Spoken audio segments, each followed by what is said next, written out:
Hello and welcome to Your Friend in the Darkness podcast. It's episode number 4, and today I'm delving into life as a NICU mum, reflecting on some of the challenges and some of the fallout, I suppose, of going through such a traumatic time. And yeah, just taking you on the journey of what that was like as a first time mother to then have a child in the NICU. And some of the kind of traps that I guess I fell into as well. So it's an interesting one to start. I think a kind of vignette of where I was at was still this kind of place of comparison. And immediately after giving birth, there was that separation that I spoke about in the birth story.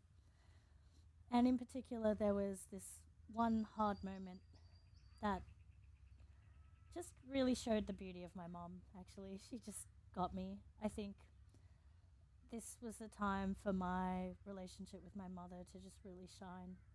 And she really just channeled Mother Mary.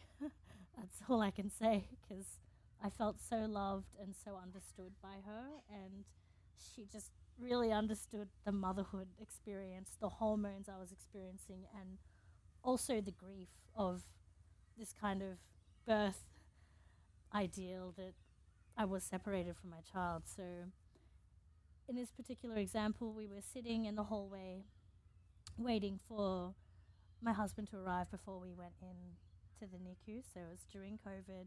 There were quite a few restrictions, so only the immediate parents can enter to access the baby. And in that time, I was kind of sitting there in the wheelchair, just having given birth, and this woman was wheeled past on a bed. And it was like this beautiful parade of life that followed her. She had a baby on her chest, so she had given birth via cesarean. That's what I understood. And the grandparents of the child walked past, the uncles, the aunties, and I think there were literal balloons. And I was joyful for her, but in that moment, I started to weep.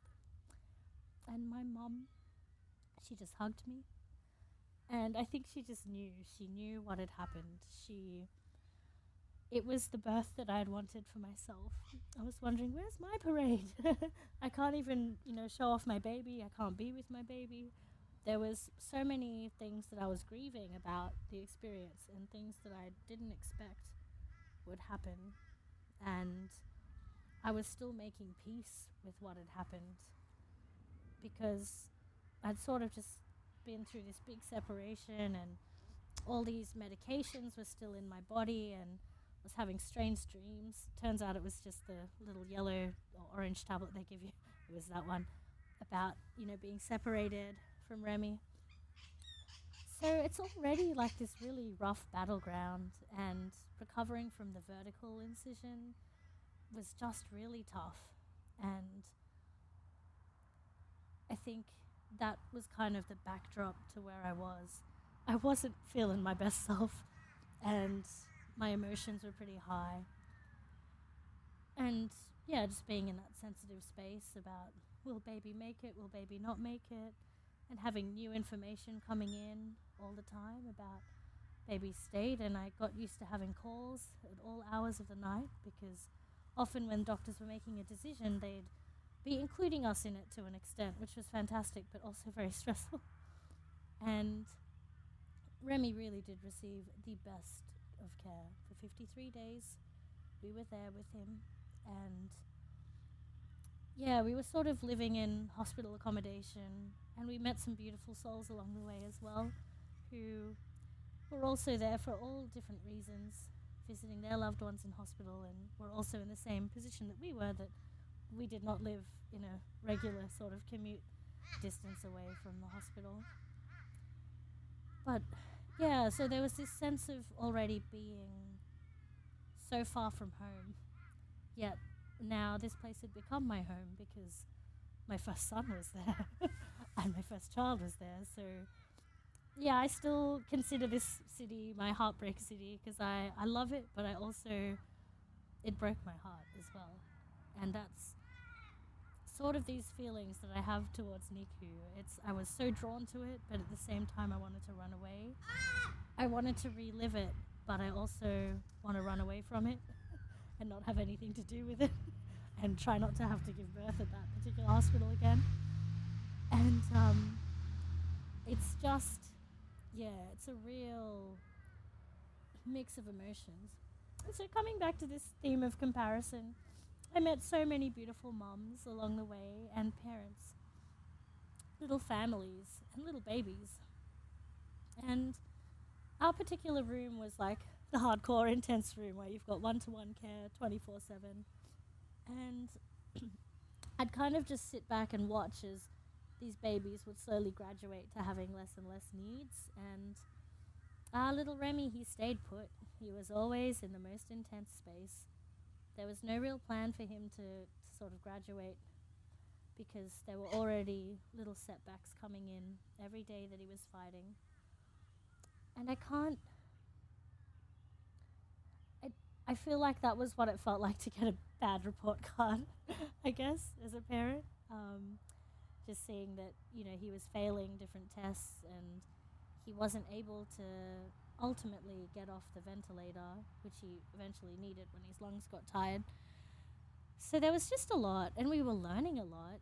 I think, practically speaking, I sort of know what happens in a NICU now. I might not have the nurse's degree or qualifications, but I definitely learned a lot of new terminology. I saw sort of the dynamics between doctors versus nurses and how nurses are really putting these practical applications of instructions from doctors and doing an amazing job, because sometimes those instructions are pretty complex and haven't been well thought out in terms of practicality for a nurse, how they're going to manage. And we saw the dynamic between different consultants as well, and the power battles and all of that, which I think unfortunately is just part of the hospital experience. And it was lovely to meet other mothers, but I felt I couldn't fully relate to their journeys because our child was sick and getting sicker, whereas some of the other conditions, it just seemed like NICU was just like this safe place for them to be while they got better. And I did learn later that actually, in our current age, it's pretty rare to have a death of a child or a mother in birth, especially with resources and the right, medical attention and all these beautiful interventions that we have in, in wealthier countries. We're actually doing pretty well in terms of maternal deaths and baby deaths. So it's yeah, it was hard for me to kind of be comparing and contrasting. But I have to tell you that what actually made my heart sing was the women that were reaching out to me and just holding me while their own child was sick.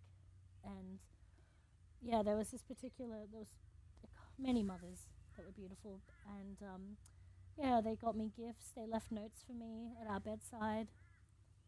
And just being so encouraging. And I hope I can be that to someone else one day. Because these women, like, they just knew. They knew the heartbreak of what we were all going through, which was separation from child. And I think on the really bad days in the NICU, when I was just so over it, didn't know if I had the energy to do it anymore, and the alarms are going off, or we've witnessed something else that's a bit gruesome, a bit graphic, a bit traumatic, that God would just come and remind me in the form of other women in different circumstances. There was a lady waiting to be buzzed in at the NICU, and I asked her, and she was in a wheelchair, so I knew she's probably just had a cesarean.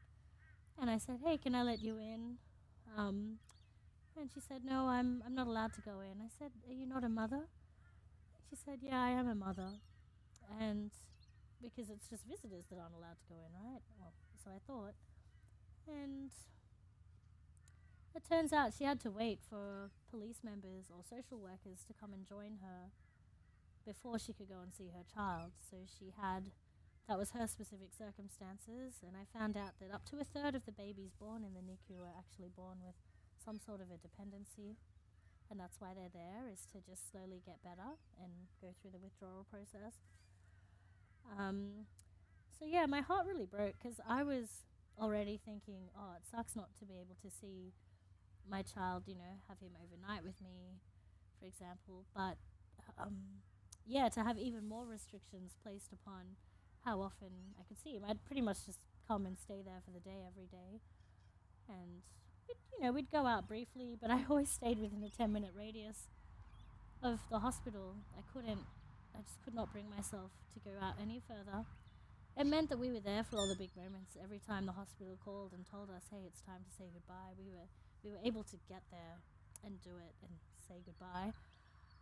And just, the first time they called to say that, it was just too soon. It was only 7 days in. I hadn't even held him yet. And I just thought, this can't be it. We can't say goodbye. And it was like this big moment. I'm like, we have to tell him something to send back to God. Like, what message is he going to have? And yeah, but thankfully it wasn't his time yet. We actually were given another, can't do maths currently in this state, but, another 40 days with him. And yeah, I think it helped prepare us, though, for what was coming, because we did eventually say goodbye, and you can listen to that episode where I talk about his final day. But yeah, so life in the NICU was tough. And the other kind of theme, I guess, I was really touched by the work of all the medical team. I felt like they loved him like I loved him. Really, they did.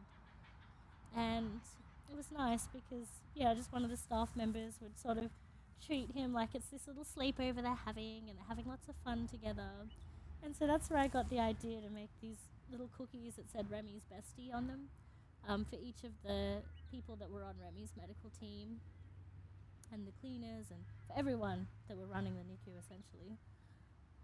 And because they were his besties, I think they did what friends do for one another, which is where they're in those inconvenient moments, especially for the doctor that resuscitated him multiple times towards the end. And he was the one that was actually there for his birth as well. So it was beautiful to watch that connection that this particular doctor had with Remy.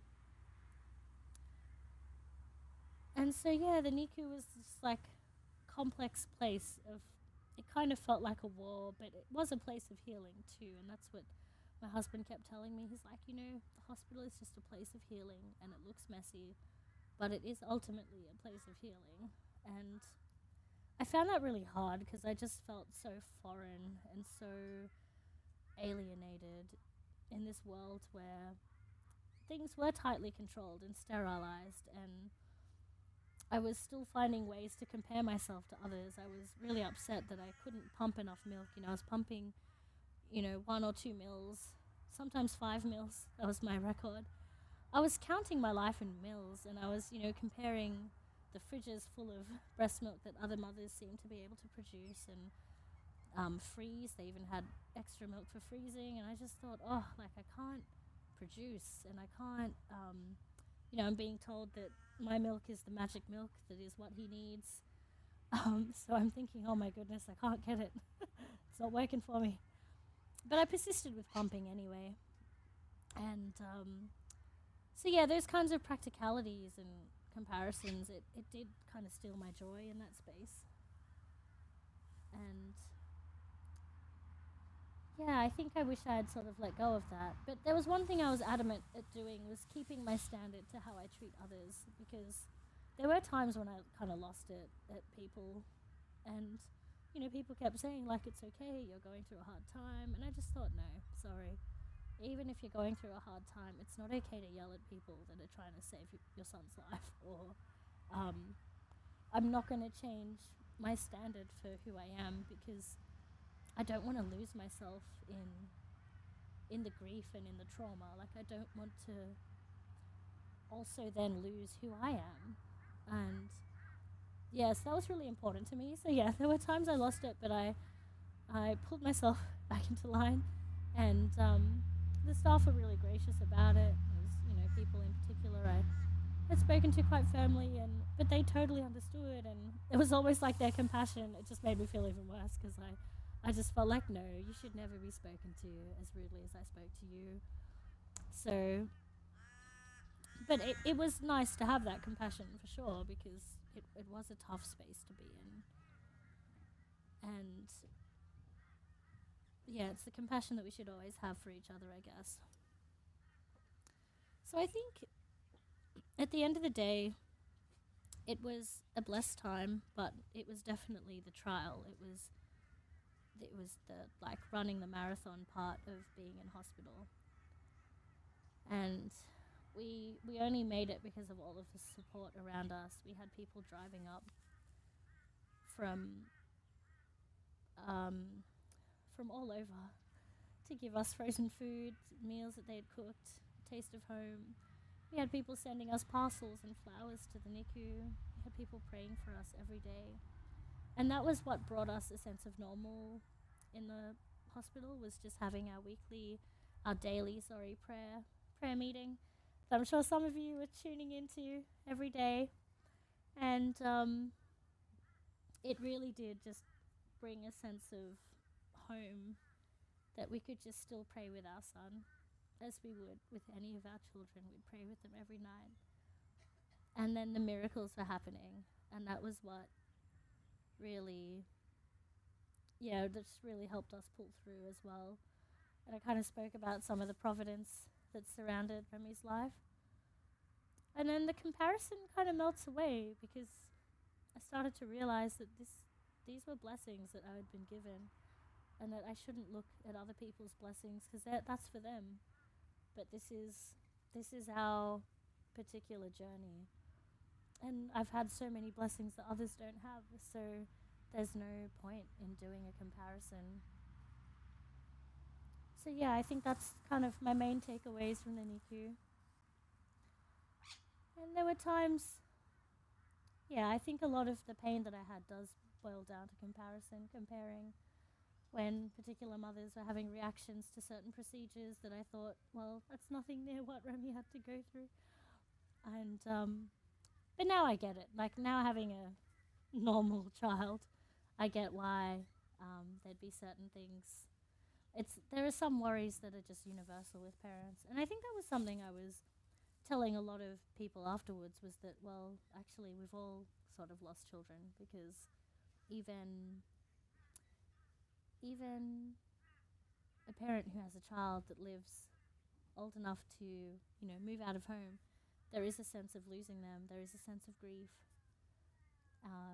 You grieve every day as they grow bigger and they become independent and they no longer rely on you for things. It's a joy because you've kind of done the thing that you're meant to do, is help them mature. So I think the grief is there for everyone.